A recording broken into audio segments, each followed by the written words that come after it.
Hi guys, welcome to the channel. The last time I showed you how to make a corporate trouser with front zipper. Today we'll be learning how to make one with a back zip. If this is something you're interested in, you want to keep watching, and let's jump right into this tutorial. Now to start off, I've gone ahead to fold my fabric into two. So you're going to use the measurement on your screen to get the fold that you need, okay? Your hip divided by 4 plus your hip divided by 16 plus 2 inches extra. That will be whatever you get will be what you're going to use as your fold. We're cutting directly on our fabric and I'll be explaining to you as we go on. So now that I've finished pinning, we're going to jump right into cutting. So at the top, I'm going to make a line at the top where I'm going to start my measurements from. So make sure you follow the calculation to get your fold width, okay? So I'm going to make a line at the top to start off my line. You can see that I'm not starting it directly at the top of the line. I'm leaving a little allowance at the top. Okay, that's because of the additional allowance I'll be adding to this. Don't worry, you'll see that as we go on. So now we're going to get started. So you need to know the band width you want to use for yours. I'm using 1.5. Placing 1.5 inches upward, I'm going to mark my hip point and I'll make a line across that point like so. The next thing I'm going to mark is my crouch depth. So I'll still place that 1.5 inches band allowance upward and I'll mark my crouch depth. So you get your crouch depth by dividing your round hip by 4 and adding 2 inches to that. Or you can sit down or mark out your waistline and then sit on a flat surface and use your tape to measure where your tape relaxes on that flat surface. Now I'm still placing my 1.5 inches outward. I'm going to mark my knee point. So you're going to mark your actual knee point, your waist to your knee. That is where you need to mark. And I'm just making a line across that point. Okay. Now after that, I'm going to mark my full length measurement. Now I'm going to give you a tip for your full length. You're going to mark your full length, especially if you're going to be wearing your trousers with heels. Make sure you either you tiptoe if you're making for a client, or you're wearing heels to measure that so that you know how long you want it to be, because your trouser needs to get to the floor to give it a very beautiful fitting. So now we have our measurements. We have the full length, we have the hip, we have the crouch depth, we have the waistline. So we can start making our measurements across. So remember, the fabric is folded into two, meaning we're cutting both sides of our front piece together. We're starting off with the front and then we move to the back. So it's just a little difference with what we did for the other one. If you've not seen that tutorial, you want to check it out. Now I'm going to start off by marking quarter of my round hip plus 1 inch. My round hip in this case is 44, divided by 4 is 11, plus 1 is 12. So I marked that at the hip point, I marked that at the waistline, and then also at the crouch line. So the first 3 lines I have, I just marked that 12 inches measurement at those first 3 lines. Okay. Now the next thing I'm going to do is to mark my waist. So from that line coming into the closed end towards me, I'm going to mark quarter of my round waist, 1 inch for that, and then 1 inch for seam allowance. And I'll connect it to nothing around the hip area. I'm sorry you could not see that. I just used the curve rule to just connect that to nothing by the sides. Okay. Remember, we've already taken our hip measurement from that close end towards the other side where you can see the line. Okay. So this is just simply what I did. Nothing special. Now to get my crouch extension, I'll go ahead and take the measurement I have here. So I'm going to take this measurement and I'll divide it by 4. So I have 12. 12 divided by 4 will give me 3 inches. That is what I'm going to use for my crouch extension, which I just marked. So whatever you get for yours, do the same. Now from this end, I went up by 1 inch and I'm going to just connect it together to give me a curve. Now it's important that your crouch curve is perfect, both for the front and the back, so that it gives you a defined fitting. Now we'll come over to the waist area. We'll come in by 1/2 inch. So this is to help contour the waist area to enable it to relax more. And then we just connect this to that hip line there.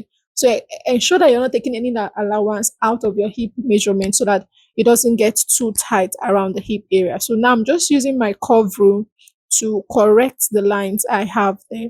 So if you notice that the curves you have around your crouch extension isn't perfect, just go in with your curve rule, go in with your free hands, and then make adjustments so that by the time you finish stitching this, you're going to have a perfect fit and a perfect outcome. So now that we have this, we'll move over to the crouch line. So the third line is our crouch line. I hope you know that. we're going to get the measurement we have there. So from the close end to this other extension, remember we had 12 before, plus 3 inches, that makes it 15. So we're going to mark 15 inches down to the full length. You mark that at the hip, sorry, at the knee point. You also mark it at the full length. Okay, so I've also marked at the hip length, the full line. Sorry, I'm sorry you can't see that. Now I'm just extending the line I have from my crouch extension point, that's the crouch depth line. I just extended that to the full length. Okay, now the next thing I want to do is to get the midpoint of this line. I'm still using my crouch line. Okay, so I'm going to get the midpoint of that line. Now I'll take the same thing down to my full length, take it at the knee point, and I'll also take it at the full length line. I'm sorry you cannot see that, okay, because of how small my table is, but you're going to see it. So this is it. I'm just adjusting it upwards so that you can adjusting my fabric so that you can see that. So this is it. The same line I marked at the knee was the same thing I did at the full length. Now I'm just marking this midline I got at the crouch extension, the crouch line. I'm marking that to the full length, right? So we want to shape in the legs a bit. We don't want it to be too free. If you want it to be free, you can do that. Just leave it that way. So at the full length, I'm coming in by 1.5 inches. If you want yours to be more penciled, go in by 2 inches around the knee area, okay? And then, sorry, around the full length area, which is the ankle area. Then around the knee area, I'm coming in by 1 inch on both sides of my line. Now, if you want your knee area to be smaller, go in by 1.5. Then around the ankle, you go in by 2 inches. I hope you understand that. Now, I'm going to connect those lines I have, connecting from the knee to the full length line, which I have. Remember the full length, I marked 1.5, and then at the knee, I marked 1 inch. So I'm just connecting that together. So this is to help me create a smaller base for the trouser. If I wanted it to be wider, I can just leave what I have around the hip down to the full length. That works depending on how full you want the volume to be. Okay, so now the next thing I want to do is to add seam allowances to this, because if I don't add seam allowances, this is just simply going to encroach into the measurement I want, how wide I want my trouser piece to be. Okay, so I'm going to add seam allowances to the sides. So you can see me just adjusting my pins. I was trying to just connect this to the hip line here. So from that knee line, I connected it to the crouch line extension. Okay. Please just pay close attention to what is there, and I'll do my best to explain so that you get this perfectly. Now I'm going to add 1 inch to the sides. You can also use 1/2 inch as your stitching allowance, or 3/4 inch, but I'm going to use 1 inch for that because I am comfortable with using that. So I'll just mark 1 inch from the line that I marked. So I'm marking 1 inch outwards. That is my seam allowance line. Okay, just on those parts where you came in. Okay, don't add any 1 inch to the parts you didn't adjust. So the lines that's around the knee area and around the ankle area where we did that adjustment is where you're adding your seam allowance of 1 inch. Okay, take note of that. So you're going to just add that and then you reconnect. So this line now will be our line. So this is the line where we're going to cut out from. The reason you're adding the seam allowance is so that by the time you finish stitching the sides of the back and the front together, you are going to go back to the measurement of what you want your trouser to be. If you want it to be free, like I said, you don't need to do all these adjustments, right? Now that we have this around the crouch area, the crouch curve area, we're going to add a stitching allowance of 1/2 inch. So you're going to add this from the waist down to where you have your crouch extension. Everything we're doing is just adding seam allowances to this piece. We finished the major drafting. We're adding seam allowances so that we can, stitch this perfectly without encroaching on our measurements. Now around the waist area, I'm also adding 1/2 inch. Now this 1/2 inch around the waist is for the band allowance, because we're going to fix a band to this and we don't want to encroach into the actual measurement. Now that I have this, I'll just go in with my scissors and I'll cut it out. So I've finished doing this. So this is actually similar to the other trouser tutorial I have on my channel. If you've not seen that, you want to check it out. The cutting is similar, just that for this one we have the zip at the back, while for the other one we have the zip in front. That's more like a corporate kind of trouser with a zip, loop, and then fly covers. So if you've not seen that, please check it out. I'll do well to drop the link in the description box so that you can check it out after watching this if that is what you want to make. So this is what it looks like after cutting. I'm just making sure to mark the wrong side of my fabric. Now for the back, you're going to fold using the measurement you have on your screen. Hip divided by 4 plus hip divided by 10 plus 2 inches. Okay, you're going to use that to know what to fold for the back. Now that I've folded my back, I'll bring in the front piece and I will lay it on top of it. So you're going to lay your front on top of the back in a way that you have at least 2 inches at the top. Okay, even though you might not exhaust all of it, 2 inches at the top. You need to have allowances going towards the crouch, and you also need to have space going towards the sides. So that's just it. You're going to place it that way. You have allowances at the upper part, you have allowances by the side. That's the crouch extension area, and then also by the sides. Now I'm just using my pins to hold everything down so that we can work. So the next thing you want to do is to extend your lines outwards. You're going to extend your lines on the sides, on both sides, towards the crouch area and towards the side area. So the where we have the crouch area is actually our center front. So it's center front for the front, and then the center front for the center back.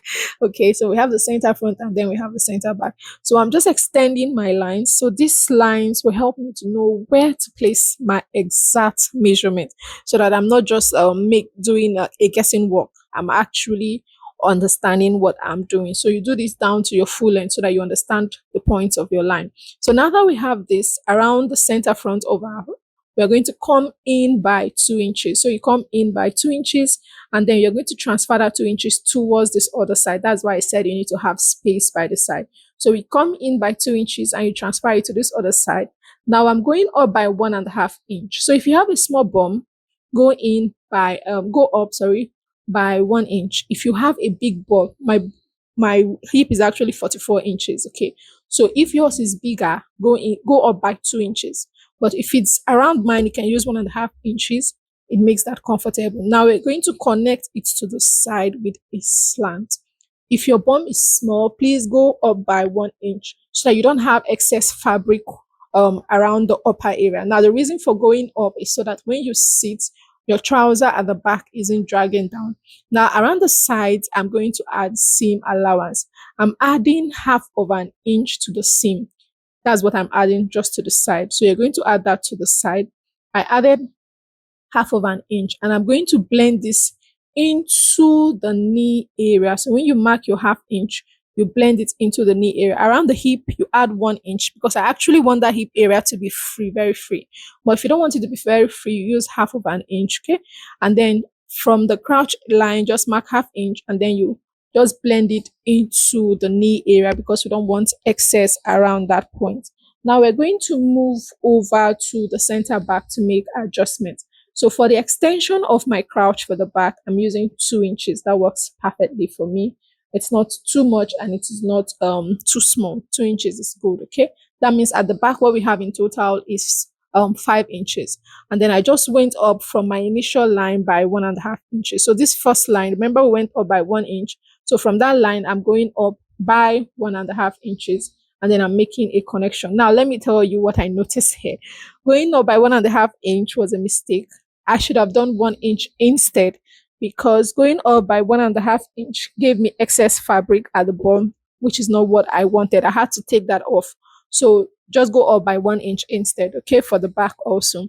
Now for my zip allowance, I came down by 9 inches from the waist area, and then I'm marking 1 inch to that point where I mark where my zip is going to stop. So I'll just go ahead and make my connection like so. So this is for my zip. And I'm also going to add 1/2 inch for stitching allowance right here.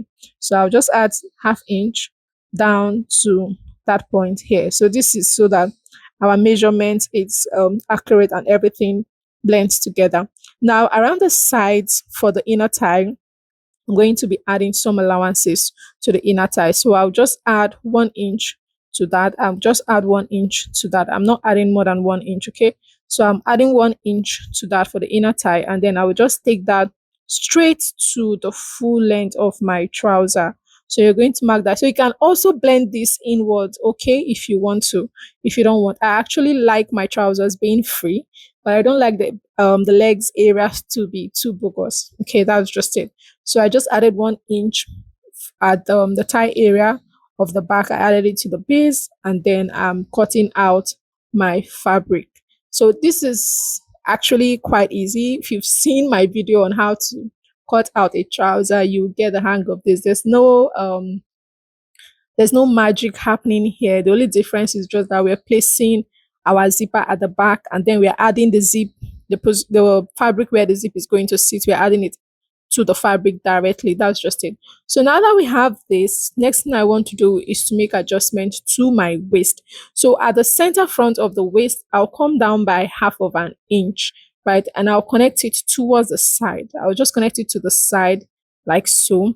We're going to be taking this off. So this is to also help us to for the front to be smooth, so we don't have that part folding. So I'm just going to take it off. This part isn't needed. Okay, it's going to help us to have a smooth front. So now the next thing we're going to do is to mark the position for the dart. Remember I said we'll be stitching a dart to this. So I'm going to mark the position for the darts. You can see placing my front together. You can see how this matches perfectly. If you place this from after where I have my zip allowance, the waistline is matching. That is how it should be for yours also. Okay, the waistline should be matching. Now I'm going to place the position for my dart, and I'm just coming in from the actual measurement around the waist for the front. I just came in by my bust pan, and I'm used 4 inches for the length of my dart. Okay, that's for the front. And I'm going to take 1/2 inch on both sides, and I'll just dart it. So this is just the normal way we draft out the dart. So this is for the front. So for the front, I use 4 inches as a length, and for the back, I'm going to use 5 inches for the length. So make sure that where you have the position for your dart in front matches with where you have it at the back, so that by the time you wear it, it's going to, going to look nice on your body, right? So that's just it. So this is what we're going to be doing, a functional dart for this. The last trouser I made, we did a decorative dart for the front, but for this, both of them, we're going to have a functional dart. So let's get into stitching. What we're going to do is to stitch the dart. So make sure you stitch on the wrong face of your fabric, and also ensure to indicate the wrong face of your fabric, so that when you go to stitch on your machine, you're not confused. You're just going to stitch there, and then you also close down the crouch area of the back, leaving where you have your zip open. Now for the front also, we're going to stitch the dart area. Okay, so what I wanted to do here was to cut out where my pockets is going to sit. So I came in by 1.5 inches around the waist, and then went down by 7 inches, but we're going to do that later. Okay, so next we just go ahead and cut out the pocket piece. So I like using my pocket piece before going ahead to cut out the position for where I want my pocket to sit. This just helps me to know what I'm doing. So this fabric here, what I would do is to fold it into 4. So we need like a wide piece. You actually need like 4 pieces if you're going to, stitch them together, but I don't want to stitch them together. So I need like 2 big pieces I'm going to use for this. I'm going to fold my fabric into 4, folded into 2 firstly, and then I folded again into 4. So for the length of the pocket, it should be from about 11 inches to 13 inches, depending on how deep you like your pockets to be. Okay, so I just made a mark, a line at the top, to just help me to know where to start the measurement from. So from 11 to 13 inches, that works. For the width, it should be about 8 inches wide. So this is just what I measured here, and I'm going to use this to just cut out my pocket, so that I have 2 pieces of this that I can use to make the pocket. So if you don't want to add a pocket to your trouser, there's no issue there.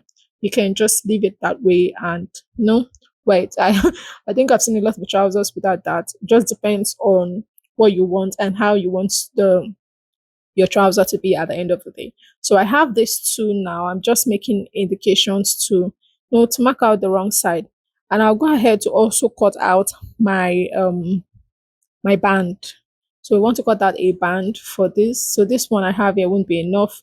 I'm going to get a new fabric and just fold it into 2, so that I can cut out my band.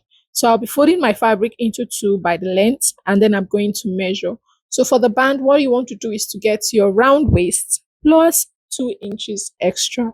So the 2 inches is the zip allowance, which is 1 inch on both sides. So my round waist is 32 plus 2 is 34. So I'm going to use that, but I actually added extra to mine. I actually love being on the safe side. So instead of 34, I went ahead to cut about 36 for the length here, though my fabric is folded into two. And then I used 4 inches of width for my band width because I want the outcome to be 1.5 inch at the end of the day. So if you want it to be 1 inch, use 3 inches. If you want it to be 2 inches, use 5 inches for the width of your band. I hope you get the hang of that. So we have that down. What I'll do with my band is to just iron my interfacing to it. Now we're going back to the trouser piece of the front. We're going to stitch the darts and also stitch down the crouch area. So this is the front. I've stitched the darts. I've stitched down the crouch area. Now I want to make the opening, the cut for my pocket piece for the front. So what I'm going to do is to measure inwards from this part, the waist area. I'm coming in 1.5 inches, and then I'll go down by 7 inches for the opening of the pocket. Then I'll just use my rule to just join those lines together, just a little slant line, and I'll go in with my scissors to take it out. So this is the opening for the pocket. Make sure you just keep the piece you just finished cutting by the side. Now I'll bring in the piece for the pocket. I'm going to fold this into two, and I'll place it underneath. Make sure that the closed end of your pocket is actually inwards, while the open end is where it's facing where your pocket is going to sit. I hope you understand that, where the opening of your pocket will sit. So I'm going to now trace it out, just two of it, pick up two of it and trace it out, right? Let it match with what you cut earlier, and then bring in the piece you took off from your front piece of your trouser and use that to adjust the other side of the pocket. So this will help while stitching the back, you have them matching. Remember, we have like a little bit of curve at the front, so you need to maintain that curve while you're doing that. So I'm going to make a notch at the part where I'm going to stitch to the front mat fabric of my trouser. So now we can start stitching. So you're placing your fabric to your pocket piece, right side to right side. I'm just going to pin them down on both sides. Firstly, pin it down. So make sure you're placing right side to right side. The notch part where you notch where your pocket will sit, pin that and go ahead and stitch it down by 1/2 inch. So I finished stitching. I also went ahead to serge my trouser, the fabric. I've serged it. So this is what it looks like. I actually flipped it to the wrong side, top stitched, and then I ironed. Now to finish the pocket, this is how you're going to fold that down. Okay, it's actually quite easy. You just fold it, make sure that it's aligning at the base, go ahead and stitch it, after which you also stitch it to the waistline so that your pocket piece is secured. So you repeat that for the other side also. Just do the same thing to the other side. Just fold that in so that it's aligning, and then stitch at the waist also. So this is what it looks like after I finished. You can see the pockets. This looks very pretty. Now bringing in the back, after I've stitched the darts, I've also stitched the crouch area. Remember, we still have the zip area of our back open, and I also went ahead to serge the fabric. Now I'm aligning the crouch areas of both the back and the front. You're going to open this up. Please, it's important for your lines for the front and the back to be matching. So you place that, use your pins to hold it down, go ahead and pin it all through at the center area. That's pin it, and then also pin it by the sides. Please, you're going to pin, you're just going to work with your pins, pin both sides together. Make sure you're aligning them together and go ahead and stitch the crouch area by 1 inch, stitch the sides by 1 inch. So this is what it looks like. So make sure that your lines are aligning. Okay, now the next one to fit here is our we're going to go ahead and fit the band. So we're going to fit the band to this. Now this is the band. After I've ironed my interfacing to it, I folded 1/2 inch on one side. Now I'm going to stitch it from the inside to the outside. So you place it this way, stitch it this way, and then flip it and stitch this way. Use the part where you folded to close it down. So this is what it looks like after I finish the trouser. It's looking beautiful already. So the last thing is to fit a zip, and then at the hem, you go ahead and fold your hem twice to secure that end. So this brings us to the end of the video. Thank you for watching. If you're yet to subscribe to the channel, do well to subscribe, give this video a thumbs up, and ensure to turn on your notification bell to be notified whenever I post a new video. See you next time. Bye.